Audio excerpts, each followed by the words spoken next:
Nellore rural నియోజకవర్గంలోని పార్థసారథి నగర్లో Genex college విద్యార్థులతో రూరల్ ఎమ్మెల్యే కోటమిరెడ్డి శ్రీధర్ రెడ్డి ఆత్మీయ భేటీ నిర్వహించారు.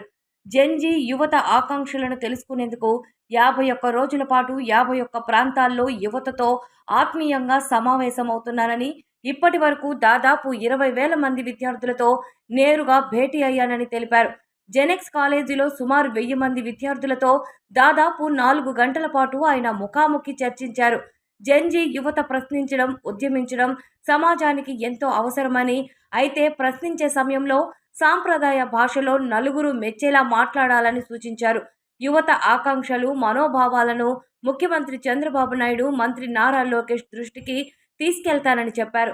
విజన్ ఉన్న చంద్రబాబు నాయుడు, పవన్ కళ్యాణ్, నారా లోకేష్ వంటి నాయకత్వం తమకు కావాలని యువత కోరుకుంటున్నారని ఎమ్మెల్యే పేర్కొన్నారు.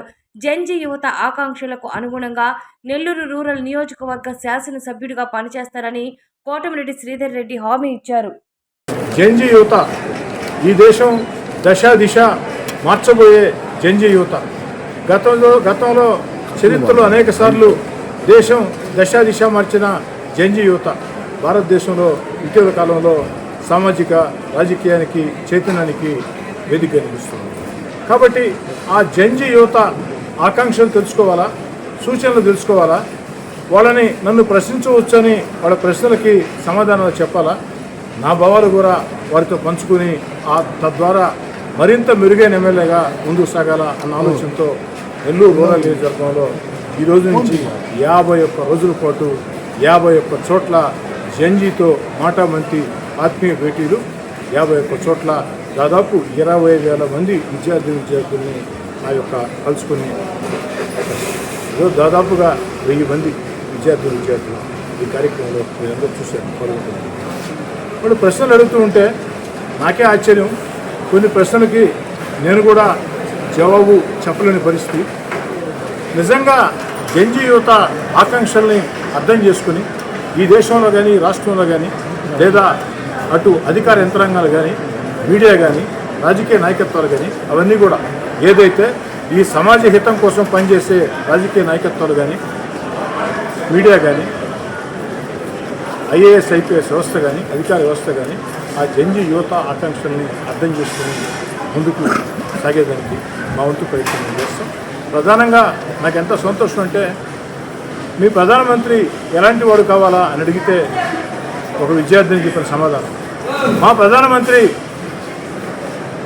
చైనాకో పాకిస్తాన్కో భయపడే బలహీన ప్రధానమంత్రి మాకొద్దు, చైనానో పాకిస్తాన్నో బంగ్లాదేశ్నో భయపెట్టే ప్రధాని మాకు కావాలా, ఈ దేశానికి భద్రత ఇచ్చే ప్రధాని మాకు కావాలా, ఈ దేశంలో ఉండే తీవ్రవాదుల్ని ఉడికించే ప్రధాని మాకు కావాలా, ఈ దేశాన్ని అన్ని రకాల ముందుకు తీసుకుపోయి ప్రపంచంలో భారతదేశాన్ని విశ్వగురువుగా నిలబెట్టే ప్రధానమంత్రి మాకు కావాలా, అలాంటి ప్రధానమంత్రి నరేంద్ర మోడీ గారే మీకు కావాలనుకుంటున్నామని చెప్పి వాళ్ళు చెప్పారు.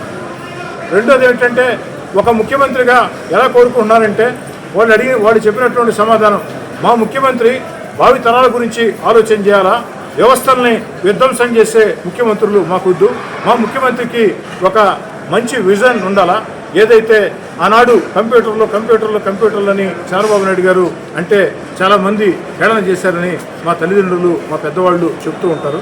కానీ అలాంటి హేళన చేసిన చంద్రబాబు నాయుడు గారు వెనక్కి తగ్గకుండా ఆ కంప్యూటర్ల మీద పెట్టిన దూరదృష్టి వల్లే ఈరోజు ప్రపంచంలో అన్ని చోట్ల కూడా తెలుగు వాళ్ళు కంప్యూటర్ రంగంలో ముందుకున్నారు. అది మా పెద్దలు మాకు చెప్పినటువంటి మాట. అలాంటి చంద్రబాబు నాయుడు గారు, పెట్టుబడులు ఆకర్షించే చంద్రబాబు నాయుడు గారు, యువనేత నారా లోకేష్ గారు, పవన్ కళ్యాణ్ గారు, ఇలాంటి నాయకత్వం మాకు కావాలని చెప్పారు. స్థానిక శాసనసభ్యుడిగా నన్ను నేను సరి చేసుకునేదానికి అనేక ప్రశ్నలు, నాకు ఉపయోగపడే చాలా ప్రశ్నలు, నాకు సమాధానం ఏం చెప్పాలో అర్థం కాని ప్రశ్నలు కూడా వీటికి జరిగింది. ఏదేమైనా చాలా సంతోషంగా ఉంది. ఇక్కడ మాత్రం మాట ఇస్తూ ఉన్నా, జెన్జీ యువతకి పిలుపునిస్తూ ఉన్నా, మీరు ప్రశ్నించండి, నిలదీయండి, ఉద్యమించండి, అది సమాజానికి అవసరం.